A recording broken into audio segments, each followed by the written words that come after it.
Welcome, everybody, to the April version of Innovation Connect, hosted by the Department of the Air Force Chief Data Office.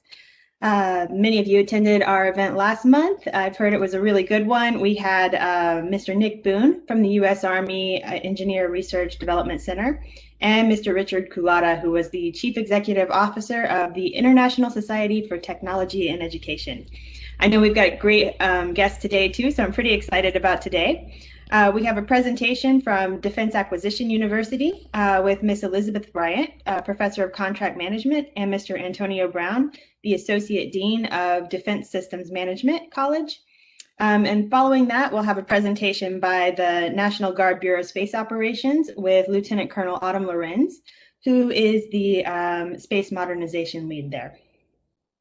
My name is Callie King. I'm the Strategic Communications Lead for the Air Force Chief Data Office. Innovation Connect is our monthly webinar series, kind of a fan club to all the cool stuff happening across all branches of DoD. It's one of our team's favorite things to work on. We get to hear all the cutting edge stuff that's happening and meet some really interesting people working on this. We're always looking for additional projects to highlight. So if anybody has anything that they think would fit within our program, we'd love to hear from you. Or if you have any feedback on any of our events, we'd love to hear from you there too. To get started, I do want to share a few housekeeping items. First off, thank you everybody for joining today. This meeting is being recorded. The recording will be posted to our YouTube channel, usually within a week after the event. We do request that everyone keep your mic on mute and your cameras off to preserve bandwidth while the presenters are on screen. Do not place your phones on hold. This is really just etiquette thing, but we can mute you if you do it on accident, but we prefer that you try and not do that. Let's see. Throughout the presentation, we ask that you use the chat feature. You see it down in the bottom corner there. If you have any questions for the speakers as they're going, you can enter it in the chat. Our team monitors that as it goes, and after each presenter speaks, we'll have a brief question and answer session with them using the chat feature. Please limit your questions to the topics presented and refrain from any media-related questions or advertisements of your company or organization. And once we reach the Q&A segment, we'll read that out loud. So now it is my pleasure to introduce our first speakers today. We have Ms. Elizabeth Bryant, who serves as the Professor of Contract Management, and she is the EXE 4050 Optimizing Possibilities Course Manager at DAU. As the course manager, she ushered the course from concept to execution as a virtual content learning asset. She has almost 20 years of combined military and civilian service and has served in various acquisition assignments to include ACAT ID, ACAT IC, and ACAT 3, as well as subsystems, policy research and development, operational foreign military sales, logistics support services, small business, quality assurance, and special projects. Her co-presenter today is Mr. Antonio Brown, who serves as the Associate Dean of Academic Affairs and the Professor of Contract Management at the DAU Defense Systems International Acquisition Management Center and Requirements Management Center. The faculty from each center develop and manage dynamic curricula, deliver classroom and virtual learning assets, and mentor course participants during and after their DSMC residencies. Mr. Brown's service at DAU began at the end of a rewarding 28-year military career as a U.S. Army contracting professional. So thank you for joining us today. I'm going to turn it over now, so the floor is yours. All right, thanks for that introduction, and thanks for the invitation for us to participate in this great event. We always appreciate the opportunity to share our perspectives on acquisition-related topics that make all of us better as professionals. During this discussion, you will hear us make references to DAU and the Defense Systems Management College, or DSMC. If you're not familiar with DSMC, it is an organization subordinate to DAU. You may be more familiar with the 5 regions that provide learning opportunities for DAU certification. DSMC, on the other hand, provides learning opportunities for the requirements workforce, international acquisition, and the executive workforce consisting of those senior acquisition officials. Liz and I will stay on topic with a discussion on innovation. While doing so, we will provide a few insights and results from a recent effort you may find useful during your innovation journey.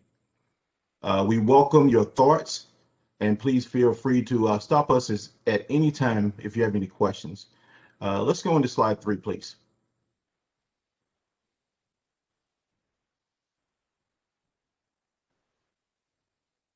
Thank you.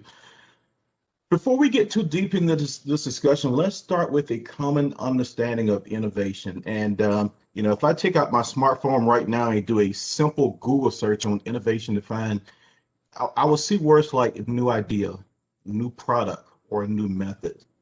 All are important to us as acquisition workforce members, for we support the greatest warfighting force in the world. But it's a warfighting force that has some near peer adversaries that's quickly closing that technological gap. So how can we as an acquisition workforce help widen that gap between us and our near peer adversaries? We can do that through innovative approaches, providing ideas and products that will provide greater capabilities delivered faster to the warfighters in the field and provide the potential for cost savings and cost avoidances. Those cost savings and cost avoidances that can go towards other innovative efforts or products, providing even more capabilities to our great warfighters. DAU realized its role in preparing the acquisition workforce to provide those greater capabilities. For many years, we provided learning opportunities to the workforce, but know that it is time for a change. As such, we're in the midst of a transformation effort. And you may hear, if you're around the campus or virtually or physically, you will hear us talking about the DAU transformation quite often. What that is an effort to modernize a platform providing easy access to high quality learning assets while enabling a dynamic workforce that impact acquisition solutions. Let's go on to the next slide. In these slides, this particular slide here, you will see 6 objectives of how our transformation effort will support the acquisition workforce. We aim to meet the acquisition workforce where they are at the moment of need. What I mean by that, there is a wide spectrum of experience and learning out there among the acquisition workforce. We will make those adjustments and tailor that to your need. We provide the learning assets to enhance your proficiency through shorter and more impactful experiences. Our consulting efforts, or what we call mission assistance, will be more results oriented. And to the maximum extent practical, we will leverage technology to provide either equal or greater impact. Next slide, please. Now, that's a great backdrop to what we're going to do at DAU, but I also like to talk about a recent event in which the Defense System Management College, or DSMC, have implemented. If you can remember from the beginning of this presentation, I talked about the DSMC provided executive education to those senior acquisitions officials. So I will now share a different approach to what we took to optimizing our executive learning curriculum. So in lieu of waiting for policy changes or external stakeholders to direct a change in our curriculum, we implemented a bottoms-up approach that was very well received by the senior stakeholders as we continue to communicate with them. As a matter of fact, this approach involves senior acquisition executives from all military departments as well as OSD. We interviewed PEOs, we surveyed former graduates, and we benchmark against corporate learning institutions such as Boeing. We also looked at executive learning institutions like Darden out in academia to make sure that we were trying to sort of getting this right. The end result was a set of learning objectives to meet the needs of all types of acquisition leaders. These objectives serve as a fundamental foundation of a continuum of learning assets that are world-class, meets the need of multiple types of acquisition leaders, leverages technology, is time sensitive by providing the learners more opportunity to go back to their offices to implement, and it avoids excessive costs. We deployed that continuum last summer and have been continuously assessing, getting those data points to reiterate for even more enhancements along the way. And so that's what that whole loop there is all about what we did, and we're coming back to reiterate starting 2.0 actually this spring. And Tony, if I Yes, could add sure. something here, if you don't mind. Sure. The wonderful thing about how we did the optimization was the tempo, the battle tempo. We went from idea of it's time to re-benchmark, it's time to revisit, it's time to re-envision, to a fully up and running new course continuum for our multifunctional senior leaders. We had all that in place in about 3 months, which is kind of amazing when you consider we're talking about 180,000 people in the acquisition workforce. We're specifically targeting, of course, as Tony said, those rising senior leaders, those senior leaders. But when you consider the benchmarking that we did against educational institutes like Harvard and Darden, surveying industry, program executive officers, our senior leaders, the defense acquisition career managers, all of the graduates of all of our courses, to roll all that up and then completely re-envision an entire course continuum to create an overall experience for a learner as they grow in their career, as they grow in their need, and then they get to that targeted training in 3.5 months. Goodness gracious, it felt like our hair was getting whipped back by the wind. So I just wanted to put that in there about the time that we spent, and how we also decided to go with MVP. You know, we went with that MVP approach that Tony's going to talk about in a minute. That minimum viable product. Okay, thanks, Liz. Thanks for that ad. And Liz was really knee deep in all those efforts to make that happen in 3 months. Next slide. So now let's get into the specific outcomes of what the approach of this new continuum came out. The first thing we realized is that we had two-week courses that were viewed as valuable in terms of the feedback that we were receiving from the graduates.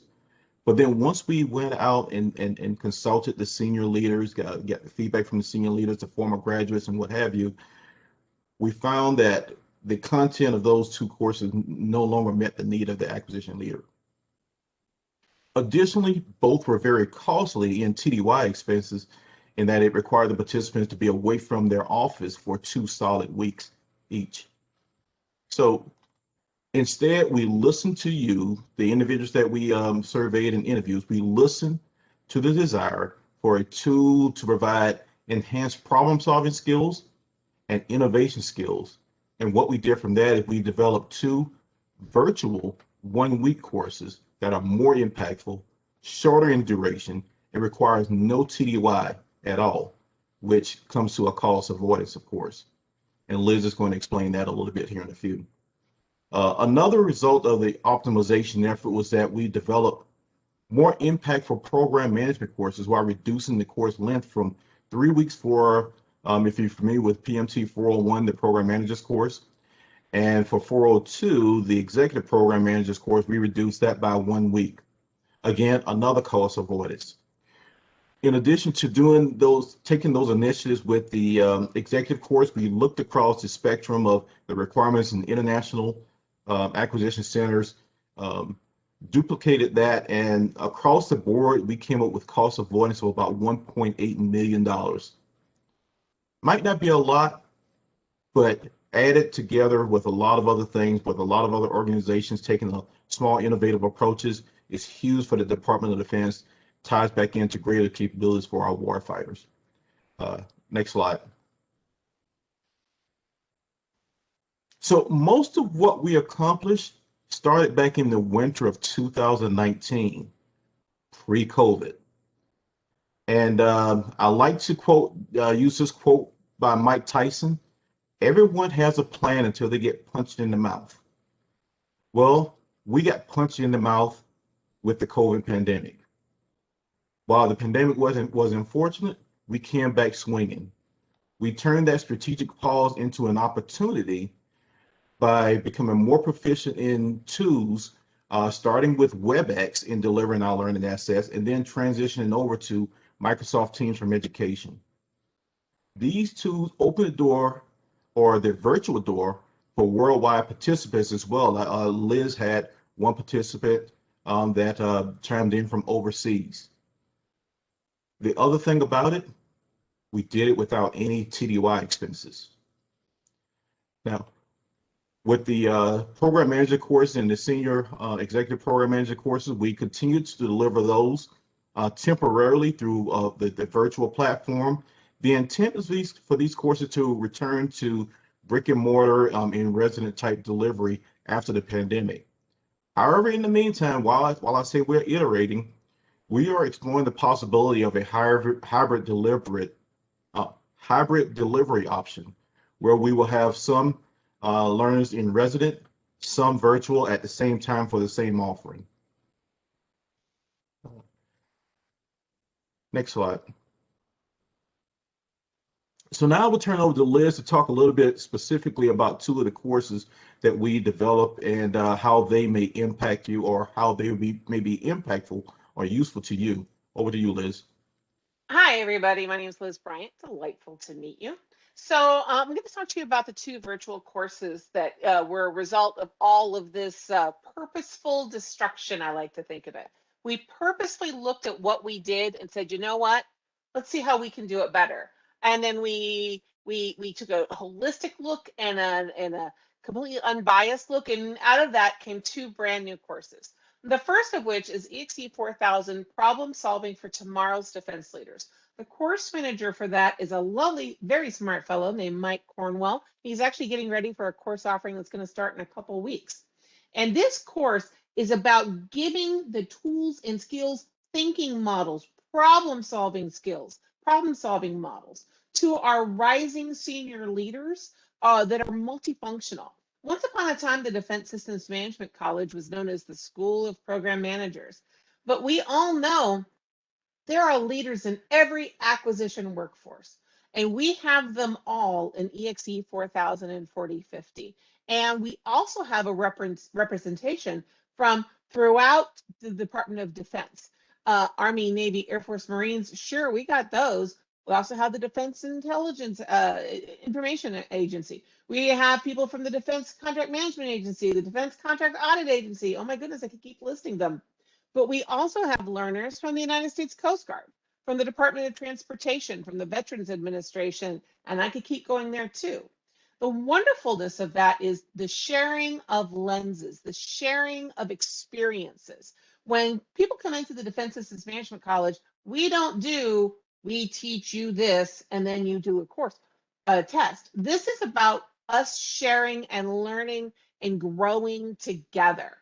And what Mike does with problem solving for tomorrow's defense leaders is he gives people the opportunity to say, I've had this problem, I've had that problem. They actually bring 3 problems that they're presently experiencing to the course, and then work their way through the models to find solutions. So real-time help to real-time need with real-time solutions. We've recently actually increased the course numbers that can attend these courses. So we can go up to 40 DoD government personnel, and we also always have slots for 5 people from industry, our industry brothers and sisters. So, and we've had them certainly take those as well. In Mike's upcoming course, as Tony mentioned, we also have people from around the globe take them. He's going to have a gentleman who's presently stationed in Kuwait in his class. So that's pretty wonderful, because that way we're having that 24/7, 365 around the globe, and we meet the schedule and we make it work through asynchronous outside of the classroom and synchronous inside of the classroom to elevate that and get people into a great place to be. Can we go to the next slide, please?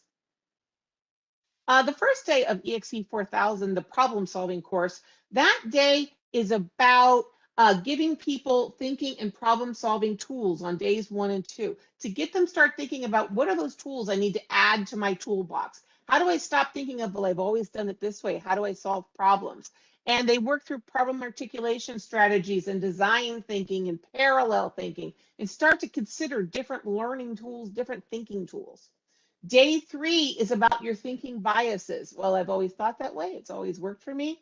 Maybe there's other ways to do that. Also, polarity management, considering things from different lenses. Day 4, day 5, emotional intelligence, decision making. And those we're looking at problem solving application now. So we're giving you the opportunity to consider, to learn, to model, and then to apply. And then that last day is how do we as leaders lead our folks with questions to question things in a positive, affirming way that leads to better solution sets. So that's EXC 4000 in a nutshell. Can we go to the next course? Next slide. This is the course of which I am the course manager, and I have to say it's near and dear to my heart. There's a couple people dialed in with whom I've been fortunate enough to work, and I think you're going to know there's a big old part of my psyche in this course.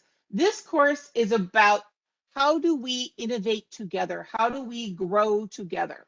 How do we use change management tools? How do we use trust? How do we foster collaboration? How do we attack things in an agile manner? And sometimes when people hear the word agile, they think software, they think process, they think adjective like fluid or flexible. We touch on all of those. And in this course, in one course offering itself in January, I had a learner in South Korea, a learner in Germany, a learner in every single time zone. And guess what? Those guys, I'm telling you, you can network virtually just like you can in here. And thank you so much, Jeff Young. That's a lovely comment. I really appreciate it. Jeff was one of our industry participants. And oh gosh, it's so important for our government folks to hear that industry perspective, but also for them to hear ours. So the wonderful thing about these defense system management courses, including PMT 401, now known as 4010, and PMT 402, now known as 4020, our program manager courses, it's an opportunity for us to all hear each other and consider each other and share with each other. We have 3 more course offerings, by the way, for 4000 and for 4050 coming up in front of us in June, August, and September, if anybody's interested. Can we go to the next slide, please? Thank you. So this is the schedule of EXC 4050. There are also asynchronous work outside of the classroom, kind of prep work, reflective thought, nothing onerous, more to get your brain sparking. And some of those asynchronous threads we handle outside of the classroom and then thread them through. For example, we talk about appreciative inquiry. We talk about how do you measure innovation? It's not subjective. I mean, it's not something where it's not objective. I can't say, well, this increased something by 10% or 12%. Maybe it's how many ideas did we have? How many we follow through on? How did that work? So on day 1, we're talking about generating ideas, the culture that we have for innovation, the trust we have, the change we have, and that trust is not the Kotter-based you traditionally hear. It's more than neuroscience. Why is trust a key ingredient? What makes it so vital? Day 2 is about change models. It's about impediments to exercising innovation. So we start talking about change models. How do we recognize things? How are different ways we can consider change? How do we lead change? How do we collaborate? And then on day 3, overcoming those impediments, leveraging a diverse workforce. I've actually changed that lesson since this. Innovating smartly. How do we take advantage of risk and opportunity? How do we listen to industry, learn from industry? How do they listen and learn from us? How do we partner to create innovative opportunities? Then we go through a digital simulation of working in an agile environment, both software-wise and mindset-wise. And then we talk about innovation and creative destruction. Those things you aren't expecting and then they happen. Oh my goodness gracious, what do? You learn from them, you grow from them, do you forget them? You take advantage of them is what we talk about. And then we talk about how do we lead in innovation, and then we sum up with organizational culture, and then we talk about multifunctional. And again, this is for GS14s, GS15s, 05s, 06s. I've had SESs in the course. It is for our rising senior leaders, our multifunctional leaders of tomorrow. And the idea is to arm them with the tools that they need to be greater successes, both as individuals and in their organizations, and to help them move the Defense Department mission forward. Next chart, please. So what is risk? Risk are just opportunities waiting to be deployed. Some people look at risk and they go, oh, goodness gracious sakes alive, what just happened? I look at risk and I say, okay, how can I actually take advantage of that? How can I flip it? How can I turn it? For example, if you are risk adverse, if you shy away from risk, how are you going to innovate then? Because you're not going to have progress. Maybe you can celebrate failures. And that's something we have to think about because, for example, every time we have a course offering, we learn, we iterate, we learn, we iterate. No human being who's taken 40, 50, or 4,000 so far has had the exact same course. It just hasn't happened. Use failures as learning opportunities. Don't berate yourself. Don't berate your team. How do we learn from them? And in some ways go, okay, we failed. Or were we less than successful and we're going to try better next time? Negative and positive feedback are 100% welcome in an environment like that because everything is an opportunity to grow and bring value. And now Tony's going to talk about the enhanced efficiencies and effectiveness. Yeah, thanks, Liz. So with those enhanced efficiency and effectiveness, Oh, go no, back to back to the, the previous slide, go back, please. please. Yeah, thank you. With those enhanced efficiencies and effectiveness, they can yield cost savings or cost avoidance, as I illustrated in DSMC's approach to re-engineering the learning assets. From those cost savings or cost avoidances, we can have those funds reallocated to other innovative products or efforts to help our warfighters. Again, every little bit helps. Liz? Hey, so let's talk about failure to innovate can result in unintended consequences. Let me tell you something. If you don't innovate, somebody's going to do it for you. If you don't find a new path, somebody's going to dictate it to you. So rather than waiting for the department or for directives or for policies to go, hey, have you guys ever thought about trying something new? Tony rather boldly said, let's drive to the future. And we ended up creating something that was a heck of a great start of an MVP. And we just keep improving it. You have to dare, or somebody's going to do the daring for you, right? Operational and budgetary and schedule and all manpower decisions, they'll make them on your behalf. In the face of inertia, somebody will decide for you. So if you want to innovate, you have to be that person who decides to greenlight yourself. No progress in developing future leaders in innovative culture. I'll tell you what, I mean this sincerely. My career has never been ever been about me. It's always been about my folks, and it's always been about growing them because they are the future leaders. So if we're going to innovate, we have to look to the future and we have to look to our people and we have to look to our culture. Tony? Okay, here's the bottom line. We operate in a VUCA environment, that environment filled with vulnerabilities, uncertainties, complexities, and ambiguities. That environment will always provide obstacles that we can turn into opportunities with an innovative approach. Yes, there may be times that we fall short on our objectives, but we owe it to our warfighters. And if you notice, that's the footstep why I keep coming back to the warfighter. We owe it to our warfighters to learn from those situations, make the appropriate adjustments, and get back to iterating towards that minimum viable product that we are pursuing. Next slide. So to sum up here, we are always open to learning as well as we're open to sharing. And that's basically what this slide is about as we wrap up. To open to your questions, your comments, your feedback on what is it that we can do for you to help your innovative efforts, as well as your feedback on what how you can partner with us for our innovative efforts. The floor is Tony, open. Go ahead. can I add one thing? Here's the awesome thing about the Defense Systems Management College. And I didn't know because, guys, I'm a contracting person. So I didn't know. We come in and help you. We aren't we're a part of the Defense Acquisition University that literally we target and insert into people's programs and offices and problems and quandaries, and we help them in real time, and that's a gift.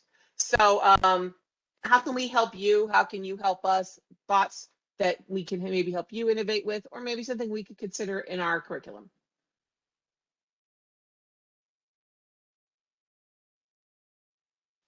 Okay, fantastic, and thank you for that presentation. We now have some questions for you guys. The first one is, innovation can be such a broad topic and means different things to different people. How do you approach teaching it with such a diverse audience from different sectors? I spend a lot of time on the podium, an amazing amount of time on the podium, actually. And that's actually a gift to me, the question that you just asked, because all those different opinions make it fun.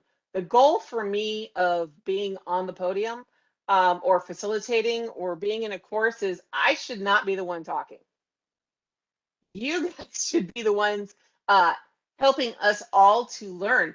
I might ask questions. I'm seeking your answers. You might ask me questions. I'll give you my answer, but I want you to get the answer of everybody else. So to me, it's about having open engagement. There is no such thing as a silly question or a silly answer. It's about the joy of sharing.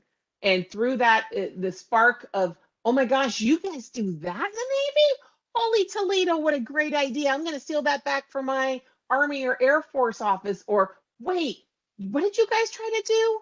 And it didn't work? Okay, tell me what didn't work so I can try it another way and I'll tell you if it worked. So it's that sharing that is such a gift, especially between government and industry, because sometimes that dialogue creates light bulb moments on both sides that are innovative in every respect. So Tony, what about you? Yeah, I definitely agree. There is a diversity of experiences, diversity of cultures, whether it's, the Army culture, the Air Force culture, and the other military departments as well. Got the industry in there. That mixed in with the wide range of experience really leads to some great discussions. In addition to those facilitated discussions, there are opportunities for one-on-one sessions. We will tailor it to you if Mr. X or Miss Y has a specific product or issue that they want to address, but don't want to take the full class time to discuss it. We will set up a one-on-one with one of the professors to meet them exactly where they're needed. And I'll tell you what, when we're in residence, which is a world, Tony will know I complain way too much. I'm not back in. I cannot wait to be back in residence and see people in person. I tape my schedule to the door and I say to every learner in every course, if you want to come talk to me, put your name on the calendar. That time's yours. And my calendar fills up. So every week I'm spending time talking to anywhere from 5 to 20 individual one-on-ones with learners across the spectrum, GS14 to SES, from 05s through like 07s, one stars, and helping them with their specific problems. And it's absolutely a gift. Yeah, and just one more comment. Yeah, to go back on that, what we try to create whenever you're in a DSMC course is that the feeling that this course is all about you and only you. Yes. And that the learning will come not only from the instructors, but from the other learners as well. And you will leave with a very rewarding experience. Over. So Anthony had a question, and I'm gonna follow on at the first one, and then Tony, if that's okay, because I'm gonna talk from an Air Force perspective, and then you can give the Army perspective, because I think it's important, or the DoD perspective, for people to hear what they do outside of Air Force. What do you see as the relationship between the warfighter and SAF AQ? How does the warfighter get more directly involved? How do we break down the silos between the warfighter and AQ? In my course, EXE 4050, I actually have a block about functional innovation. And the first question I ask people, and Jeff Young is online and he's taken it, is who should be on your team? Who should be helping to define the requirement? And people always list, contracting, program manager, finance, blah, blah, blah, blah, blah, blah, blah. And maybe one in every 2 or 3 course offerings, somebody will go, don't forget the requirements owner. I think the requirements owner personally is there. They are the face, they are the brain, they are the mind, they are representing the soul of the warfighter. I think the best way personally to break down those silos is to remember that while we are all there for the warfighter, I think that requirements owner is there more specifically than anyone for them and must be part of the conversation. And I know that when I spent my 11 years at Wright-Patterson, I think I forgot that way too much. And if I could go back in time and chastise anybody, boy, oh boy, would I be chastising myself for either not knowing it or not remembering it. But I think the biggest way to break down those silos is to bring them into the conversation. Tony, what about you? Yeah, I couldn't agree more, Liz. And I want to start with, and if if you notice during my discussion, I kept referring to the warfighter. I kept referring back to the warfighter. That is the reason why we are here. The warfighter is not here for acquisition. We are here for the warfighter to provide them with the capabilities. If we become a self-licking ice cream cone, so to speak, and only if we're remain in our own little world in the acquisition workforce and only please ourselves, we will not get them the capabilities they need. So they have to have a seat at the table throughout.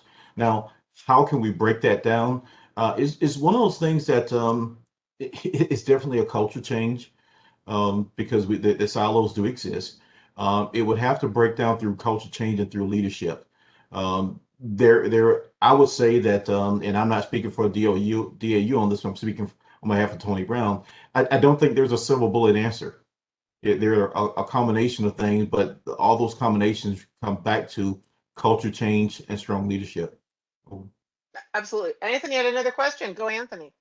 Are you familiar with the Defense Ventures Fellowship that sends service members to venture capital firms and technology startups? How does that fit into your vision? I am. I think they've renamed it as Shift. Shift. I'm going to pronounce that carefully. Shift. I think that it's a wonderful program. I have a lot of a military who have worked for me or with me who have gone down that path, and the insight that they came back and had gave them a whole new perspective on how language should be crafted in their requirements packages, in our request for proposals, in our engagement with industry, in understanding what is going on with that, and understanding the too often I have seen so many times in the classroom, in the real life executing world, somebody will say, oh, that's just industry trying to game the system. But no, it's not. They're trying to be honest sometimes and give us feedback. But once people go into a program like that, they're now speaking. I always say English is a beautiful language, but the way somebody speaks in Glasgow, Scotland, and the way somebody speaks in Akron, Ohio, where I grew up, you would not think we're both speaking the same language because our lingo is different. And with the Defense Ventures Fellowship, I think that our service members and civilians who are lucky enough to participate pick up that industry lingo that makes the English interaction and the cultural and the understanding improve. Tony? All right, you said it well. I have nothing to add. I would add, I wish the Fourth Estate had a greater opportunity to participate. It's a challenge for them. Mm. Okay, the next question I have is, you mentioned a $1.8 million cost avoidance. Can you explain how that number was configured, or how you determined that cost avoidance? Sure. What we did was we have historical figures on how many of our learners typically participate in all of our courses, and we estimated how many would typically come in to the DC area TDY. And it was just a numbers based on the numbers of how many would typically come in versus TDY cost per week and number of weeks. I don't have the specific breakdown on just say for PMT 401 when we reduced from 8 weeks down to 3 weeks, but we calculated that based on that reduction of cost per week, number of students per year, and times 3 weeks. And I'm going to say, and it was strictly based on TDY costs. Over. I'm going to say, I think there's also a different cost that I don't think we could ever calculate, but I think there's a cost savings in that. So EXE 4000 problem solving for tomorrow's defense leaders has its synchronous operation, the time when we're all in our virtual classroom. It's from 9:30 to 09:30 to 1600 Eastern time. For EXE 4050 optimizing possibilities, it's 1000 to 1600 Eastern time. So that's 6 hours of the day, 6.5, including breaks and lunch and all that good stuff. So if you figure time, people are still actually able to pay attention to work. Let's be honest, we're all trying to work when we're in a course. I know that. Tony knows that. We understand. We've been leaders. We know. I think there's a savings there as well culturally. So I'm just going to put that out there. Tony's camera disappeared, so I think he's laughing at me right now. But yeah. No, but within that 1.8 million, we actually didn't capture that particular part of it. That is another potential cost avoidance that we did not capture. But as we were looking at that 1.8 million, it was strictly avoidance of TDY dollars. Okay. So other than the amount of days that you mentioned that people wanted it shortened, the amount of days they had to be in class, are there any other like big changes you're making to the second year courses, or any lessons learned?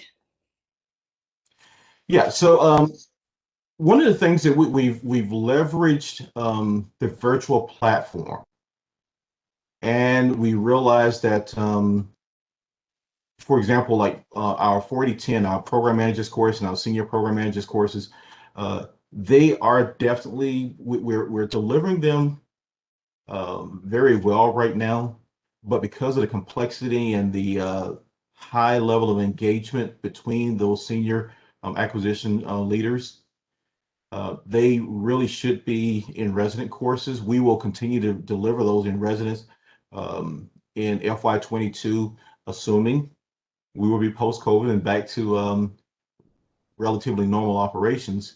But again, we're looking to how we can continue to leverage technology by potentially having some learners that can't travel participating in the same offerings through a network of cameras and video and Hybrid environment. and you know, a hybrid environment that will allow you to fully participate as if you are in the classroom.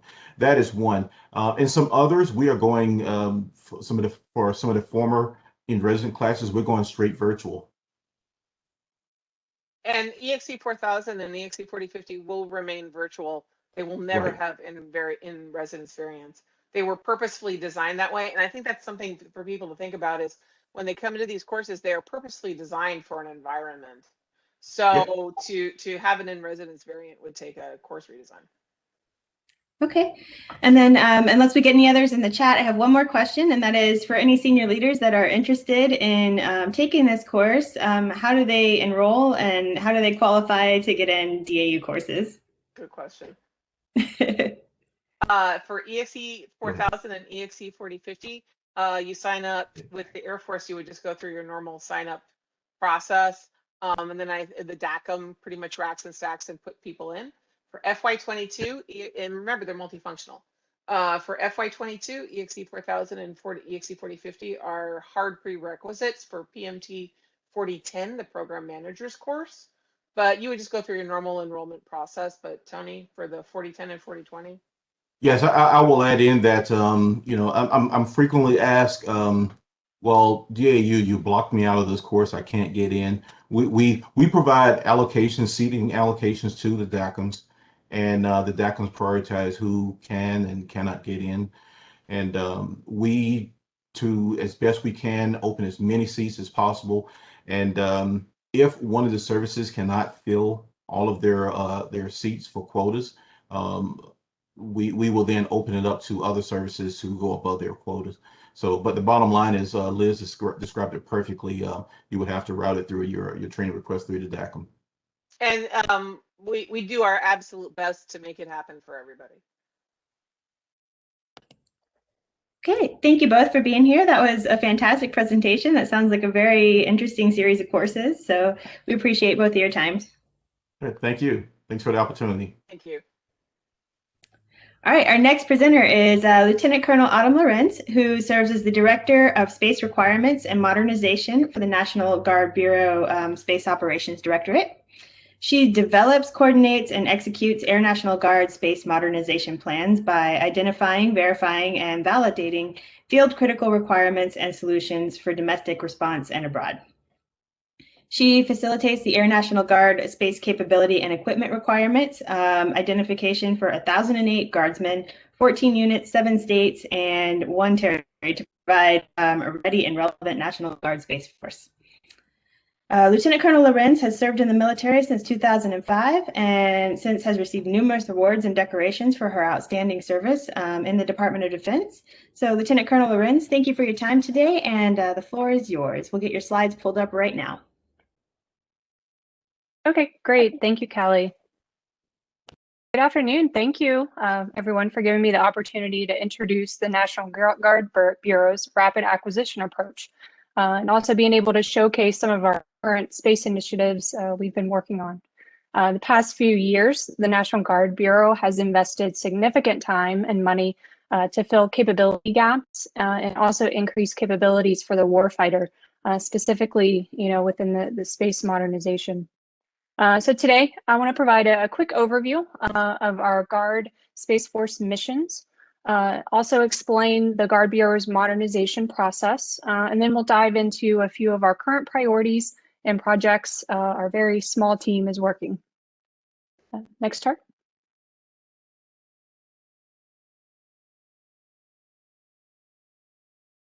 First, I just want to provide an overview of the 3 core missions the National Guard Bureau space units provide. First off, warfight. The space units today provide space electronic warfare, satellite command and control, and missile warning. For the homeland, the space units continue to provide missile warning, and also domestic emergencies, we provide space support where needed. The partnership side, Space Command utilizes our international partnerships that's established with foreign countries for security cooperation engagement. For the space partnerships, this is continuing to grow. We see a lot more opportunity here in the future. A natural partnership also occurs with the private sector, as 40% of our part-time guardsmen are employed by aerospace and the tech industry. Next chart. Here's a deeper dive of the Guard Space Force missions, outlining specific squadrons and the locations.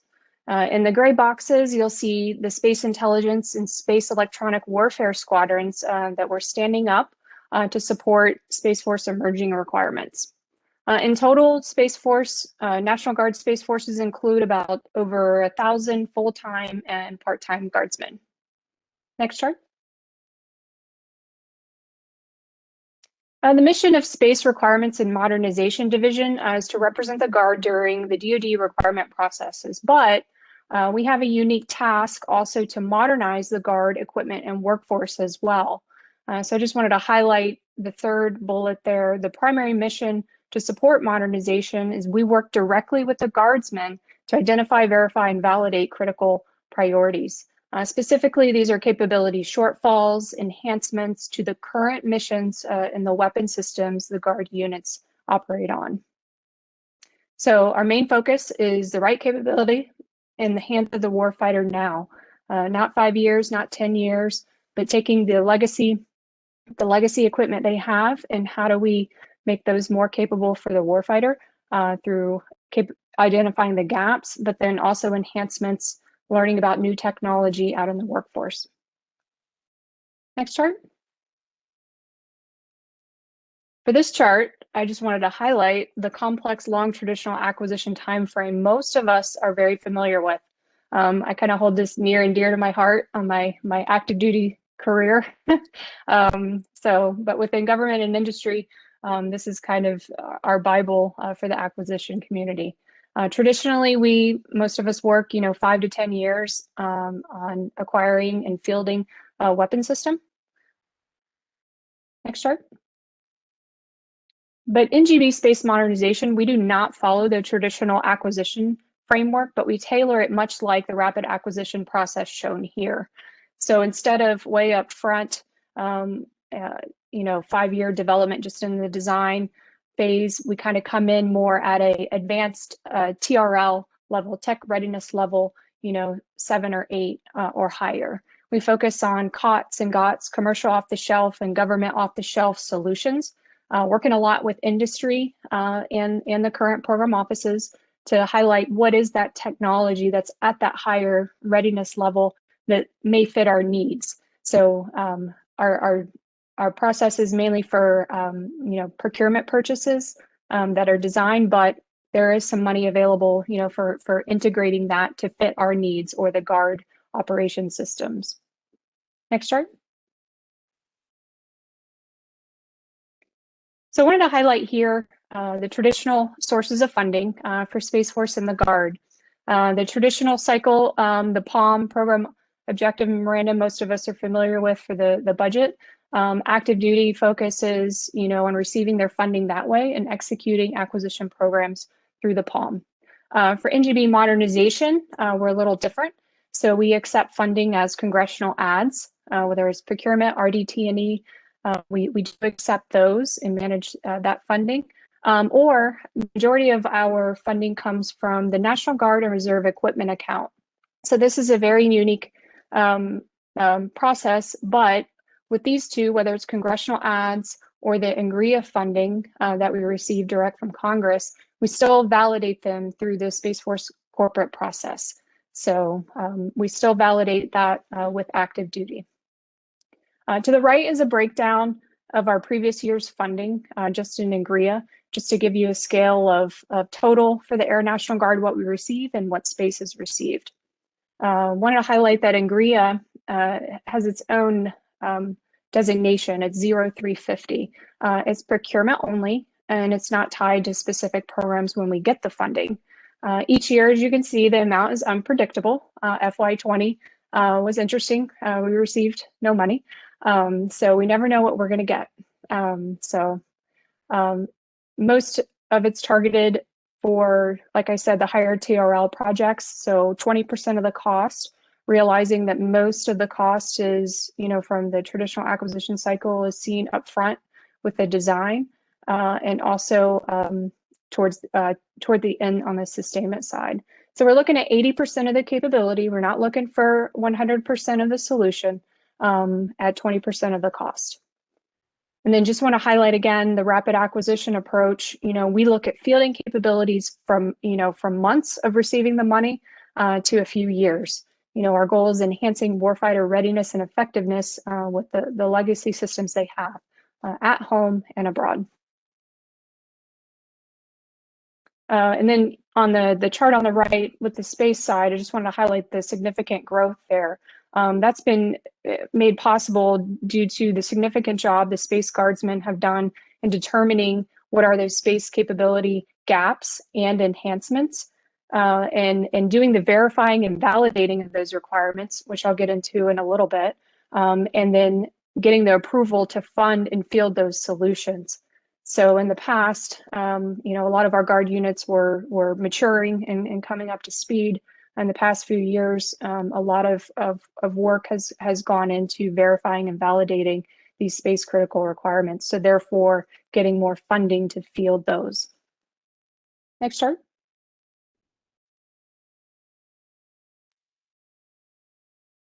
Our critical requirements stem from these two books.